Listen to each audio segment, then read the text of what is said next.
말씀 전하기에 앞서 늘 해년마다 또 우리가 어버이 주일이 되면 우리 어르신들, 특별히 70세 이상 어르신들에게 교회에서 작은 선물을 늘 드렸습니다.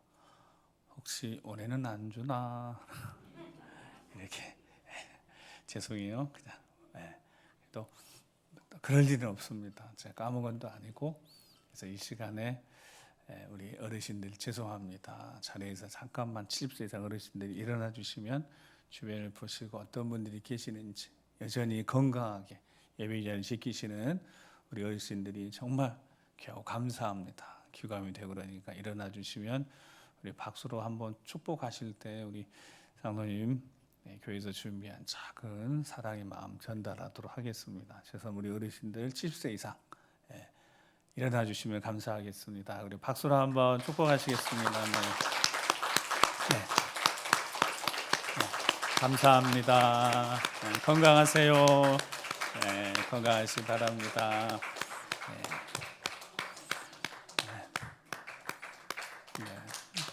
여기는 계속 박수를 치고 계셔야 일단은 쉬지 마시고. 감사합니다. 네. 박수 부대로 오늘 내는 이렇게 건강하게 여전히 예배 자리를 잘 지켜오 계심에 정말 감사합니다. 받으신 분은 앉으셔도 되겠습니다. 네, 봉투 받으시면 앉으시면 되겠습니다. 그리고 우리 여기 마지막에 최면은 원로 장로님까지 꼭 잘 전달해 주시기 바랍니다. 네, 감사합니다. 네, 감사합니다. 이제 찬양대, 네. 감사합니다. 네, 감사합니다. 네. 항상 이렇게 예배 드릴 때마다 어르신들이 연세가 있으신 어르신들이 예배 자리를 지키고 계신 모습만 봐도 참 은혜가 됩니다. 그래서 감사하고요. 그래서 건강, 올 한 해 여전히 건강하셔서 예배 자리 잘 지키시면서 승리하시기 바랍니다 하는 마음 다시 한번 큰 박수로 한번 축복 하시면 감사합니다. 감사합니다. 종종 이렇게 말씀을 드린 적이 있습니다. 우리가 예수 믿는 이유는 복 받기 위해서가 아니라, 예수 믿으면 분명히 복을 받는 건 맞습니다. 예수님을 잘 믿으면 세상의 기준으로 복을 받는 건 맞습니다. 근데 또한 분명히 한 가지 확실한 것은 정말 예수님을 잘 믿는데 아플 수도 있고 병들 수도 있고 어려움이 생길 수도 있습니다.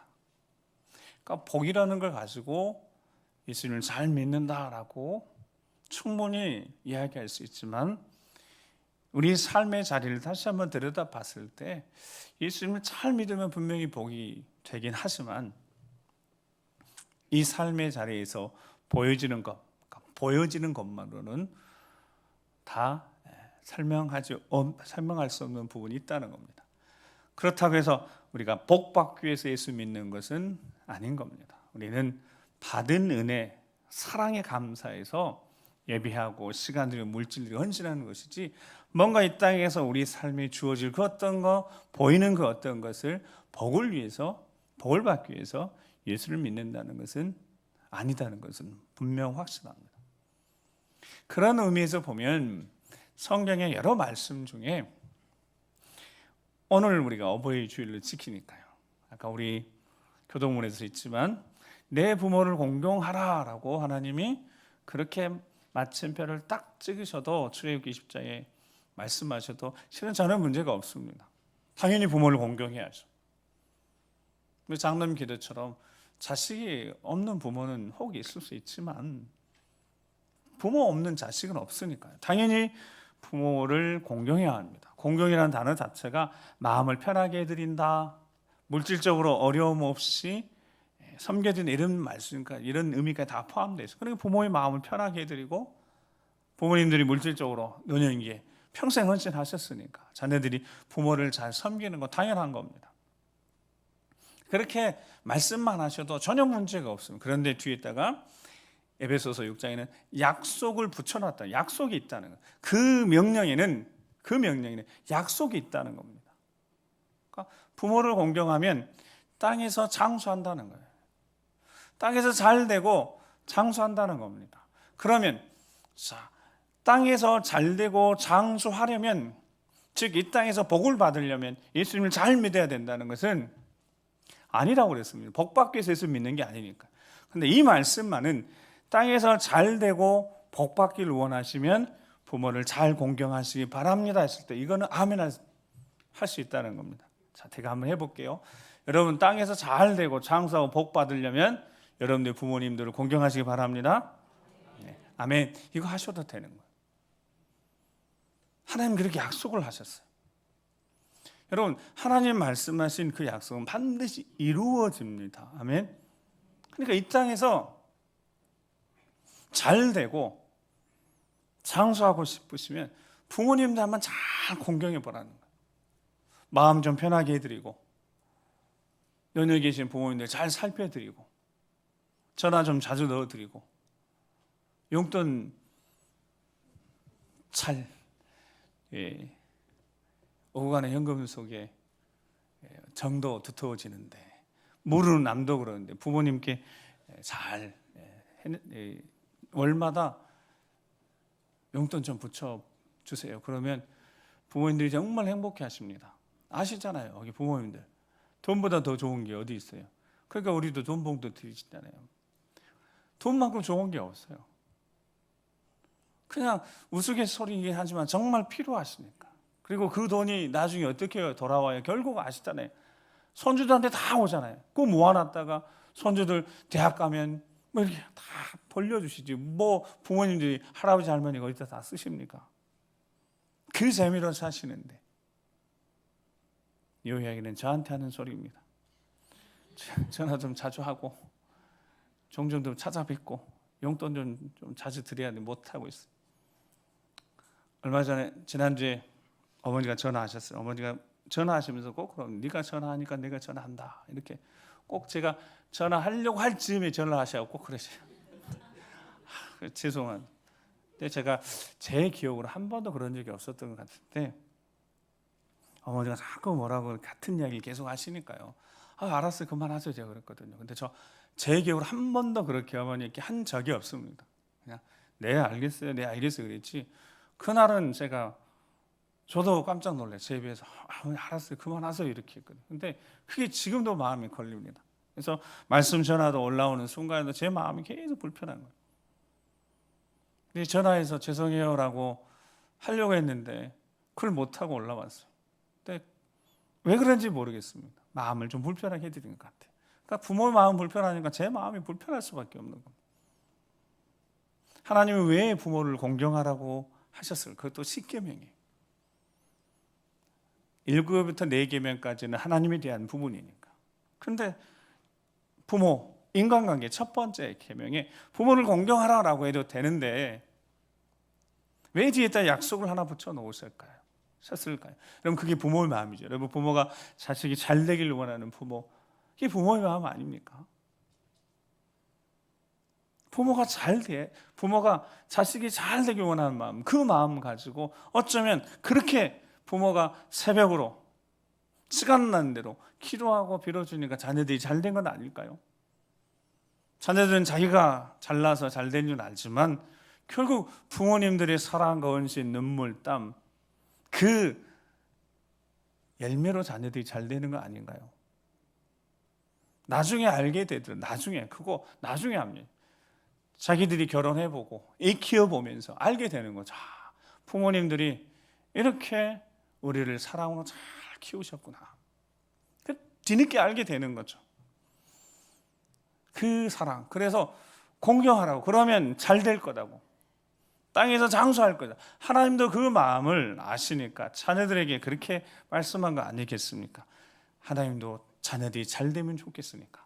잘 되는 방법을 말씀하신 거예요. 여러분 성경 어디에도 하나님이 이 말씀 지켜가지고 잘못되면 좋겠다. 그런 말씀 어디 있겠어요? 하나님 모든 말씀은 하나님 마음이 흘러나온 마음을 그 마음속에 흘러나오는 말씀을 곰곰이 생각해 보면 모든 것이 우리가 잘 되길 바라셔서, 적어도 이 땅에서도 잘 되길 바라셔서 하나님 말씀하시는 것이지, 그게 하나님 마음 아니겠습니까? 그래서 어버이 주일, 그 은혜 주일을, 어버이 은혜 주일을 지키면서 우리가 이전에는 어찌했든지 우리 부모님들을 살아 생전에 계시다면 좀 더 잘 사랑으로 섬기시기 바랍니다. 그 마음 그대로 우리 하나님 아버지도 우리가 잘 섬기는 하나님 좋은 자녀가 됐으면 좋겠습니다. 할렐루야. 네. 예수님이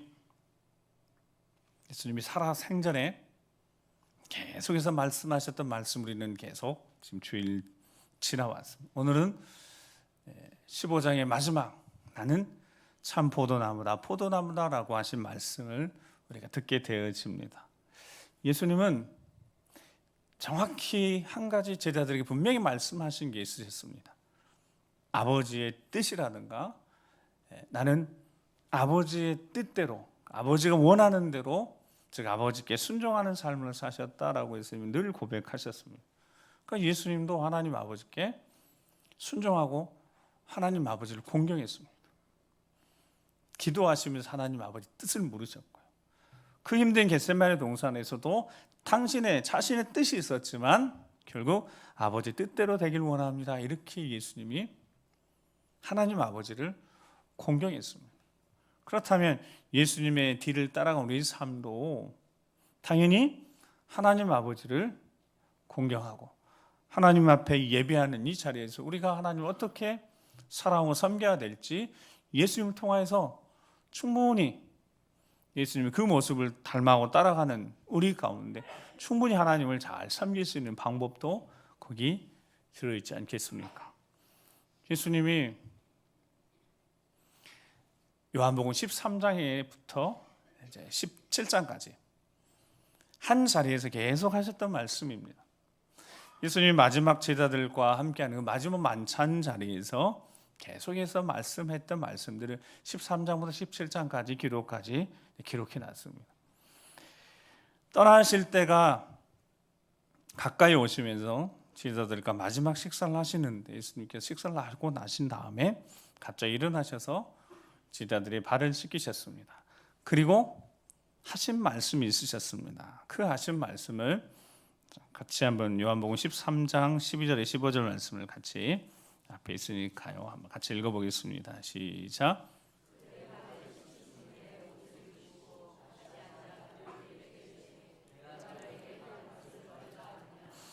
너희가 나를 선생이라 또는 주라 하니 너희 말이 옳도다. 내가 그러하다. 내가 주와 또는 선생이 되어 너희 발을 씻었으니 너희도 서로 발을 씻어주는 것이 옳으니라. 내가 너희 행한 것 같이 너희도 행하게 하려 하여 본을 보였노라. 아멘. 예수님이 말씀하십니다. 내가 너희에게 행한 것이 있어요. 그것이 너희에게도 있어야 되겠다라는 뜻입니다. 그래서 본을 보였다는 뜻이에요. 뭘 하신 다음에 하셨다고요? 제자들이 발을 씻겨 주신 다음에 주와 선생인데 너희를 알지 않냐, 고백하지 않냐.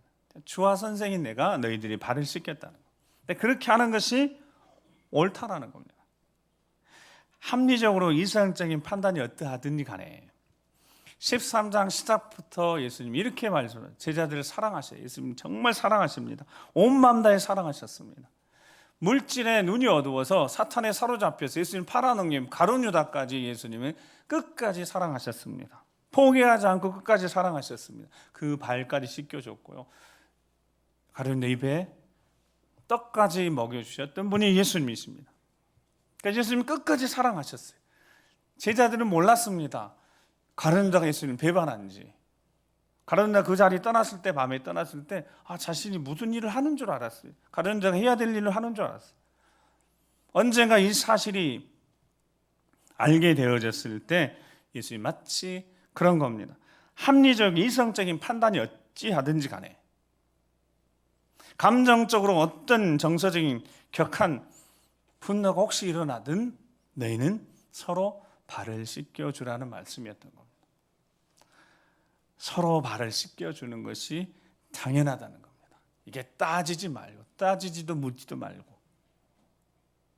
너희가 서로 발을 씻겨주는 게 맞다는 거예요. 주로 나를 인정한다면, 예수님 너희 인생의 주인이다면, 나를 선생으로 인정한다면, 가르쳐 주셨고 함께 3년 동안 함께 하시면서 제자 삼아 함께 하셨던 그 시간을, 너희가 함께 했던 시간을 기억한다면 이렇게 하는 것이 맞다는 겁니다. 서로 발을 씻겨주는 것이 맞다는 겁니다. 그렇게 하는 것이 맞으니까 내가 주인이고 내가 선생이지만 당시 충격적인 사건이 발을 씻겨줬다는 겁니다. 다른 길이 없다는 말씀이에요. 다른 길이 없다. 예수님을 따라가는 삶은 다른 게 없다는 거예요. 서로 존중하고 섬겨주는 것, 이것이 예수님을 따르는 자들의 모습이라는 겁니다. 그리고 연이어서 바로 13장 34절 35절 우리가 잘 아는 말씀을 이제 하신 겁니다. 자, 시작. 새 계명을 너희에게 주노니 서로 사랑하라. 내가 너희를 사랑한 것 같이 너희도 서로 사랑하라. 너희가 서로 사랑하면 이로써 모든 사람이 너희에게 내 제자인 줄 알리라. 아멘. 새 계명이란 뜻은 이전에 몰랐던 그런 게 아니라 새로운 마음으로 새겨 들으라는 말씀. 새로운 마음으로 좀 새겨 들어봐라. 서로 사랑하라. 내가 너희를 사랑한 것 같이 서로 사랑하라. 너희가 서로 사랑하면 이로써 모든 사람이 너희가 내 제자인 줄 알리라. 이렇게 말씀하셨습니다. 자, 발을 씻겨주신 다음에 너희가 서로 존중하고 섬김에 발을 씻어주는 것이 옳다는 거예요. 마땅하다는 거예요. 그리고 예수님이 다시 한번 재차 그러니까 강조하신 거죠. 서로 사랑하라는 거예요. 그래, 너희가 서로 사랑하면 내가 떠난 뒤에 너희가 서로 사랑하는 그 모습 보고 세상의 모든 사람들이 너희가 내 제자인 줄 알게 될 것이다. 그러니까 너희가 내 제자라면 나를 주인으로, 나를 선생으로 생각한다면 너희들은 서로 사랑해야 한다라는 말씀을 지금 하고 계시는 겁니다. 상황과 정황을 보니까 가룟 유다를 나중에 알게 되어졌을 때 안타깝게 스스로 목숨을 끊긴 했지만 그렇게 비난하지 말고 정죄하지 말고 따지지 말고 합리적 이성적 판단하지 말고 정서적으로 감정적으로 어떻게 하든지 그냥 서로 사랑하라라는 것이 예수님의 간곡한 부탁이셨습니다. 그리고 14장 지난주에 말처럼 길과 진리 생명 길 진리 생명이신 예수님이 다시 한번 다른 길은 없다고, 예수님의 제자라면 서로 존중하고 발을 씻겨주고 서로 사랑하는 것이 진짜 진리이고 생명이라는 것을 다시 한번 강조하시면서 헤어질 시간이 다다르시다 예수님께서 제자들에게 축복을 하셨습니다. 14장 12절 17절 말씀에 자, 같이 한번 읽어보겠습니다. 시작. 내가 진실로 너희에게 이르노니 나를 믿는 자는 내가 하는 일도 그도 할 것이요 또한 그보다 큰 일도 하리니 이는 내가 아버지께로 감이라. 너희가 내 이름으로 무엇을 구하든지 내가 행하리니 이는 아버지로 하여금 아들로 말미암아 영광을 받으시게 하려 함이라. 내 이름으로 무엇이든지 내게 구하면 내가 행하리라. 너희가 나를 사랑하면 나의 계명을 지키리라. 아멘. 15절까지만 보면 너희가 나를 어떻게 하면? 사랑하면. 제자들이 예수님을 사랑하는 것은 실은 부인할 수 없는 거죠. 얼마나 큰 사랑을 받았어요. 그러니까 제자들이 예수님을 사랑하죠. 너희가 나를 사랑하면 나의 계명을 지키는 거예요. 그 나의 계명이 뭐겠어요? 쭉 한 곳에서 이야기를 하셨으니까 그게 뭐라고요? 서로 발을 씻겨주고 존중히 여기고 섬겨주고 서로 사랑하는 것. 너희가 나를 사랑하면 내 계명을 지키게 될 것이다. 이렇게 말씀하시는 겁니다. 그리고 그들에게 축복하셨다. 무슨 축복을 하셨냐면 내가 하는 일도 하지만 아버지께로 가게 되면 내가 하는 일도 하지만 나보다 더 큰 일도 하게 될 것이다. 그러니까 내 이름으로 구해보라는 거예요. 무엇이니 구하면 다 행할 것이다. 시행할 것이다. 아버지가 아들로 말미암아 영광을 받으셔야 되니까 아들의 이름으로 올려드린 모든 기도 다 시행할 것이다. 행할 것이다. 그 뒤에 15절 말씀하셨습니다. 그러니까 너희가 나를 사랑한다면 서로 사랑하라는 거예요. 서로 존중하라는 겁니다. 서로 이해하고 용납하라는 겁니다. 그러면 너희가 내 제자가 될 것이고 내 제자인 너희에게 주어진 은혜가 뭐라고? 너희들이 기도하면 응답될 거예요. 들어주신대요. 예수님이 하셨던 것도 하지만 그보다 더 큰 일도 하게 될 것이라는 거예요. 여러분, 이처럼 예수님이 제자들을 사랑하시고 그렇게 쏟아부으신 거예요. 언제 내냐면 그 뒤에 14장 26절 27절에 성령이 오시면, 보혜사 성령이 오시면, 그래서 26절 27절에 보혜사 성령이 오시면 그가 너희에게 모든 것을 가르쳐 줄 것이고 내가 너희에게 가르쳐 준 것처럼 성령 하나님이 다 가르쳐 주실 것이고 내가 너희에게 가르치는 것도 어떻게 해요? 모든 것도 생각나게 하실 것이라는 거예요. 그러니까 염려하지 말고 근심하지 말고 걱정하지 말고 두려워하지 말고 나를 따르라는 거예요. 예수님을 따라서 길과 진리 생명이신 예수님 따라서 살라고 하신 다음에 바로 이어서 오늘 본문을 예수님 말씀하셨습니다. 자, 중요합니다. 1절 같이 읽어보겠습니다. 1절이 오늘 본문 1절. 자, 시작. 아멘. 자, 예수님이 마지막 나는 무엇이다 라고 했을 때 그게 마지막이 이제 포도나무다. 자, 예수님이 포도나무시다. 예수님은 상상수훈 산상보훈에서 마태복음 7장에 보면 이렇게 말씀하셨어요. 나무는 그 열매로 안다라고 하셨습니다. 여러분, 이게 정말 중요해요. 나무는 뭘로 안다고요? 열매를 아는 거예요. 자, 그 나무가 좋은 나무 뭘로 안다고요? 열매를 보면 알 수 있다는 거예요. 열매가 좋지 않은 나무는 좋은 나무가 아닌 거죠. 자, 근데 예수님이 뭐라고 말씀하셔요? 내가 누구라고요? 참 포도나무. 이게 무슨 뜻이에요, 그러니까? 참 포도나무가 예수님 말 나이가 참 포도나무 말씀하죠. 그 참 포도나무인 것을 누가 증명하고 누가 보여준다고요? 누가 보여주는 거예요? 열매가. 그 열매가 누구입니까? 예수님 말씀하신 뒤 5절에 나는 포도나무고 너희는 가지니까. 가지에서 열매가 맺어지잖아요. 그러니까 예수님 쭉 이야기를 하셨다는 겁니다. 내가 참 포도나무임을 세상 사람들이 알아야 되는 겁니다. 근데 그걸 누가 알려준다고요? 누가 알려야 된다고요? 열매인 제자들이요. 여러분, 이게 얼마나 중요한 말씀이에요. 물론 제자들이 증거하거나 제자들이 알리지 않아도 예수님은 참 포도나무이시길 믿습니다. 참 빛이시고요. 당연하시죠. 진리이시고요. 길이시고 생명이시고 앞에 말씀 그대로 생명의 떡이시고 세상의 빛이시고 양의 문이시고 선한 목자이십니다. 부활이시고 생명이시고 길과 진리 생명이셔요. 누가 그렇게 증거하지 않아도 예수님은 그러신 분이에요. 근데 예수님이 지금 앞에 이야기를 해놓으셨잖아요. 뭐라고 이야기하셨어요? 나를 따라오려고 하는 제자들에게 뭘 계속 강조하셨다고요? 서로 존중하고 서로 발을 씻겨주고 서로 섬겨주고 서로 사랑을 하는 거예요. 서로 사랑하면 너희가 서로 사랑하면 모든 사람이 너희가 내 제자인 줄 알리라. 그게 무슨 뜻이라고? 내가 참 포도나무니까 가지에서 달린 열매로 그 나무가 어떤 나무인지 알 수 있다는 거예요.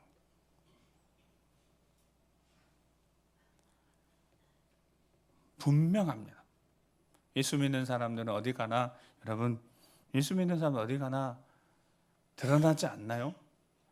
금방 보면 드러나잖아요. 언어 속에도 드러나고 행동 속에 드러납니다. 감사하는 단어를 잘 쓰고요. 진짜 가만히 보니까 정말 감사하는 단어 잘 쓰더라고요.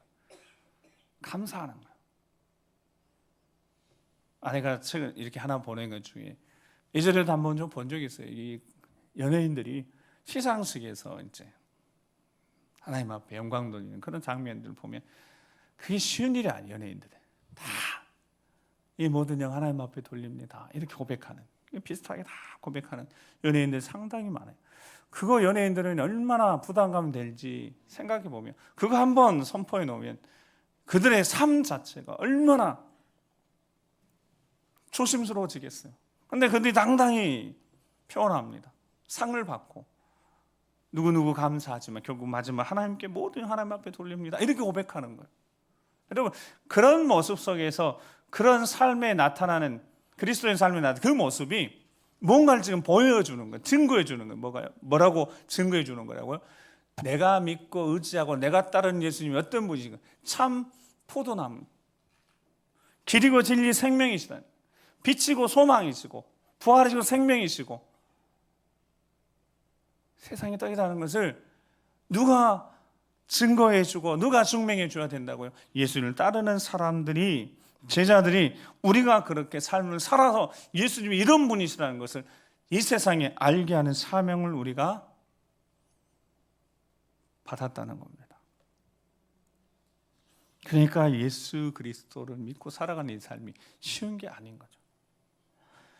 열매를 맺는다라는 단어의 원래 뜻은, 열매를 맺는다 이 단어의 뜻은요, 참는다, 견디다라는 의미입니다. 그러니까 나무의 입장에서 보면 이 열매가 그냥 단순한 게 아니에요. 어느 순간 짠하고 생긴 게 아닙니다. 이 열매가 어떤 거라고요? 시간을 지나서, 시간이 걸리고 참고 견뎌 인내하면서 얻어진 결과입니다. 그래서 열매가 소중한 거죠. 열매라는 게 그냥 된 게 아니에요. 열매가 많은 시간을 참고 견디고 난 다음에 얻어진 결과물인 겁니다.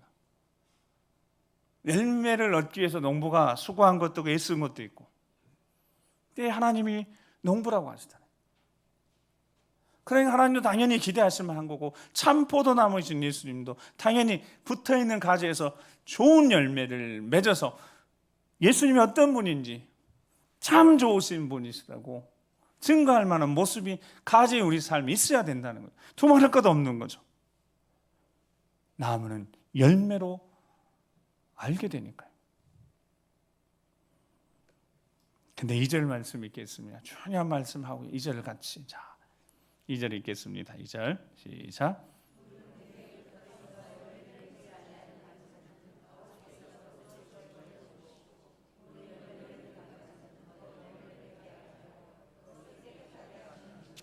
아멘. 잘 보세요. 2절에 물은 내게 붙어있는 열매를 맺지 않은 가지는 어떻게 하신다고요? 아버지께서 그것을 제거해 버리십니다.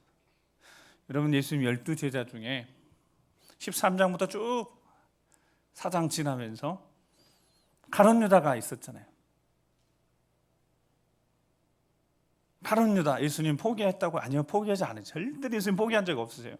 왜냐하면 하나님께서 맡겨주셨으니까 그 가룟 유다 끝까지 포기하지 않고 품으셨습니다.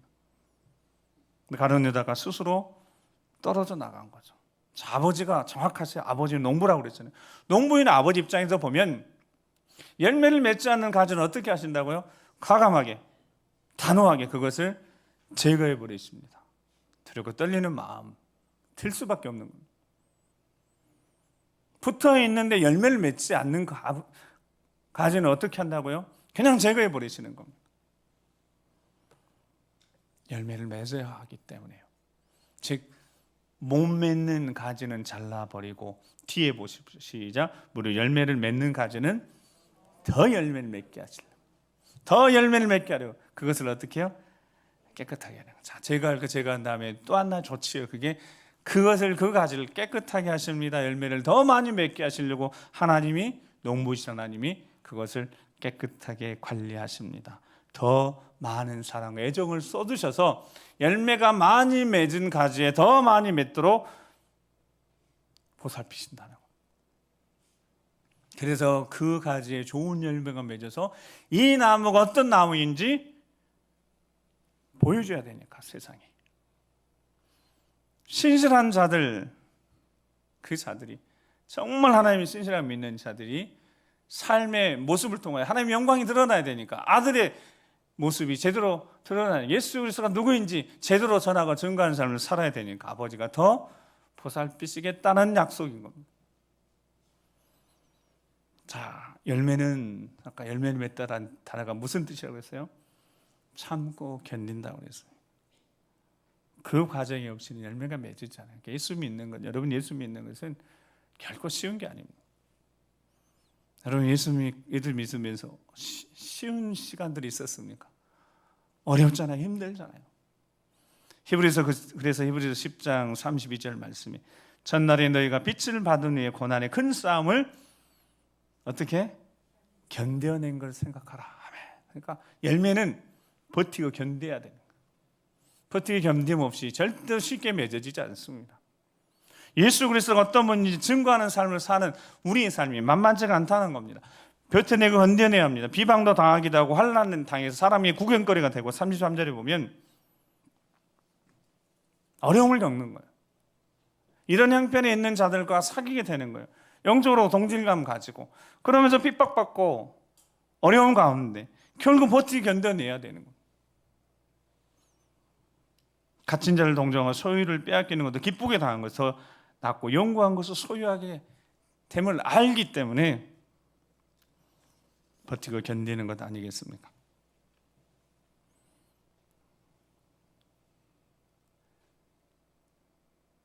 시간이 앞으로 10분이 더 필요한데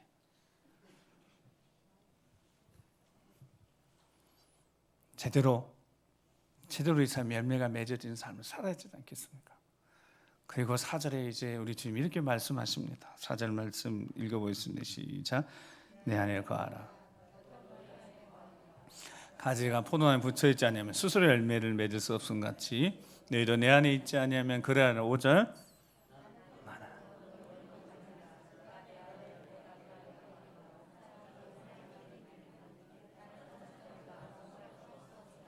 아멘. 나를 떠나서는 너희가 아무것도 할 수 없습니다. 아멘. 네, 맞습니다. 열매 맺는 삶을 살려면 예수님이 마지막 오늘 본문의 근거에서 4절에 그렇게 먼저 4절 보면 뭐라고 말씀했어요? 내 안에 거하라 그랬습니다. 그리하면 나도 너희 안에 거하리라 그랬습니다. 이게 열매 맺는 삶의 방법입니다. 예수님이 말씀하신 그 방법 하나만 이제 기억하시고 가면 됩니다. 첫 번째, 내 안에 거하라 이 말씀 다른 게 아니에요. 말씀을 들었다면 마음에 생기고 그대로 행하라는 거예요. 기다리라고 하셨으니 기다리면 됩니다. 발을 씻겨주라 하셨으니 발을 씻겨주면 되는 겁니다. 서로 사랑을 하셨으니 용서하면 사랑하면 되는 겁니다. 그 말씀을 마음에 딱 새기고 그대로 행하라는 겁니다. 그리하면 이게 내 안에 거하는 거예요. 이게 쉬운 일이 아니잖아요. 말씀대로 사는 건 쉬운 일이 아니잖아요. 근데 그렇게 하면 성령, 보혜사 성령 하나님도 오실 것이다. 이미 다 하셨으니까 그렇게 말씀대로 살면 뒤에 그게 중요해요. 나도 너희 안에 거하리라. 그게 무슨 뜻이냐면 그때서야 비로소 예수님이 주도권을 가지고 주권적으로 우리 인생의 온전한 주인이 되어주실 것이다라는 말씀입니다. 즉 주인이 우리 인생의 주인이 제대로 주님이 되셔야지 열매가 제대로 맺게 될 줄 믿습니다. 어설프게 삶의 주인을 주인으로 삼고 때로는 내가 주인 되고 내가 내 인생 주인 되면 여러분 그게 열매가 맺어지지 않는 겁니다. 그러니까 우리를 보면서 예수님이 생각될 수가 없는 거죠. 우리 인생의 진정한 주인이 누구이신지 요한복음 15장 16절 17절 말씀 말씀을 읽겠습니다. 시작. 너희가 나를 택한 것이 아니요 내가 너희를 택하여서였나니 이는 너희로 가서 열매를 맺게 하고 또 열매가 항상 있게 하여 내 이름으로 아버지께 무엇을 구하니 다 받게 하려 함이라. 아멘. 자 16절 보세요. 너희를 누가 택했다고요? 내가 택한 거야. 실은 너희들이 우리가 예수님 택한 게 아니라 예수님이 우리를 택하셨다고요. 우리를 부르셨다고요. 그래서 이는 거기에 이제 주인이 바뀌었을 때 온전한 주인 됐을 때 너희로 가서 열매를 맺게 하고 누가? 예수님이. 너희가 항상 열매가 있게 하여 누가? 예수님이. 인생의 주인 대신 내 이름 아버지께 무엇을 원하는 다 받게 하는 것도 누가 하신다고요? 우리 주 예수 그리스도 우리 주님이. 어떨 때? 인생의 주인을 제대로 주인을 모시고 살아갈 때 그때서야 비로소 열매가 맺어지는 삶을 살게 되는 줄 믿습니다. 17절 그래서 내가 이것을 너희에게 명함은 너희로 서로 사랑하게 하려 합니다. 아멘. 결국 사랑하면 됩니다. 끝까지 우리 주님이 사랑하셨던 것처럼 우리 주님은 사랑밖에 모르셨으니까요. 끝까지 말씀을 듣고 말씀을 새기고 순종하기 시작하면서부터 우리 주님 인생의 온전한 주인이 되시면 그때부터 사랑할 수 있게 되어지고 품을 수 있게 되고 용서할 수 있게 되어지고 우리 인생의 모든 문제 해결되어질 수 있음을 믿고 우리의 삶이 열매가 되어서 우리가 믿고 의지하는 예수님 어떤 분이신지 제대로 전하는 증거하는 축복의 통로 쓰임받게 될 줄 믿습니다. 함께 기도하시겠습니다. 아버지 하나님, 우리가 연약합니다. 부족합니다. 그래서 보혜사 성령 하나님 보내주셨는데 성령으로 충만케 하셔서 적어도 이번 한 주간 말씀 들었으니 발을 씻겨주라고, 사랑하라고 말씀하셨으니 말씀을 마음에 딱 새기고 말씀대로 살아갈 때 온전히 주님이 내 인생의 주인 되심을 경험하는 한 주간 되게 해주시라고, 정말 내 연약함과 부족함에서 이렇게 역사하시는 강력한 성령의 기름 부으심과 도우심의 역사를 경험하는 우리가 될 수 있도록 주여 깨닫게 해주시라고, 경험하게 해주시라고, 주여 우리를 붙들어 인도해 주시라고 주여 한번 우리 기도하겠습니다. 주여 아버지 하나님, 참 포도나무에 우리 가지라고 말씀하신 그 말씀의 뜻이 우리가 제대로 살기를 원하셔서 우리 삶에 제대로 인생의 주인 되신 주님이 우리 인생을 이끌어가 인도하심을 통하여서 우리가 온전히 새로워지고 뜨거워지고 다시 주 예수로 존귀케 하는 삶을 살게 하시려고, 그래서 우리 삶을 통하여서 우리 주님이 존귀케 되어지고 가장 위대하고 놀라우신 크신 사랑이 드러나게 되어지고 주 영광이 나타나게 되게 하시고자 우리를 다시 한번 붙잡아 주셨으니 말씀대로 살아 말씀에 순종하며 진리를 따라가며 순종의 삶을 제대로 살아가는 우리 모두가 되도록 주여 붙잡아 주시옵소서. 예수 그리스도의 존귀케 하는 삶을 살아갈 수 있도록 도와주시옵소서. 아버지 하나님, 부족하지만 우리의 삶이 우리 주 예수 그리스도를 제대로 존귀케 하는 삶을 살아갈 수 있도록 인도하여 주시옵소서. 일평생 주님과 동행하는 승리의 삶을 살아가도록 인도하여 주실 것을 믿고 감사드리며 존귀하신 우리 주 예수 그리스도 이름으로 축복하며 기도드립니다. 아멘.